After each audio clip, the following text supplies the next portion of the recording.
Ano ba ang dapat nating ipaglaban dito? Dapat ang totoo, hindi yan nag-iisa.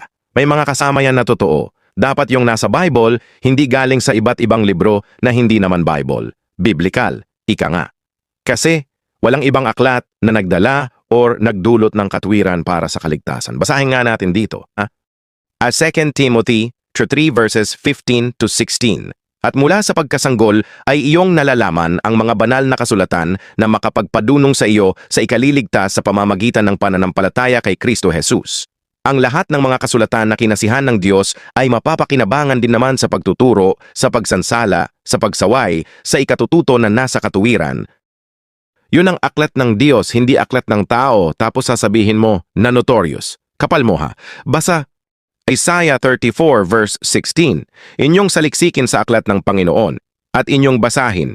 Kahit isa sa mga ito ay hindi magkukulang, walang mangangailangan ng kaniyang kasama, sapagkat iniutos ng aking bibig at pinisan sila ng kaniyang espiritu. Kita mo yan? May garantiya pa nga ng Diyos sa mga bumabasa nito, tapos ayaw mo basahin kasi notorious. Sabi mo, basa Revelation chapter 1 verse 3, mapalad ang bumabasa at ang nangakikinig ng mga salita ng hula at tumutupad ng mga bagay na nangasusulat doon, sapagkat ang panahoy malapit na. Unya, naunsa na ka na karon? Ang nagturo ng iba bukod sa Bible, sila yung mga sinungaling. Ngayon, tingnan mo yung doktrina nyo. Nasa Bible ba yan o wala? Basa Matthew 15 verse 8 to 9. Ang bayang ito'y iginagalang ako ng kanilang mga labi. Datapuat ang kanilang puso ay malayo sa akin.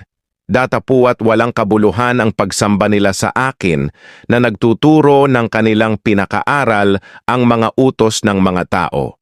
So kung hindi ka gumagamit ng Bible dahil notorious, sabi mo, malinaw na ang itinuturo nyo sa mga tao ay pawang kasinungalingan. Yan ang totoo.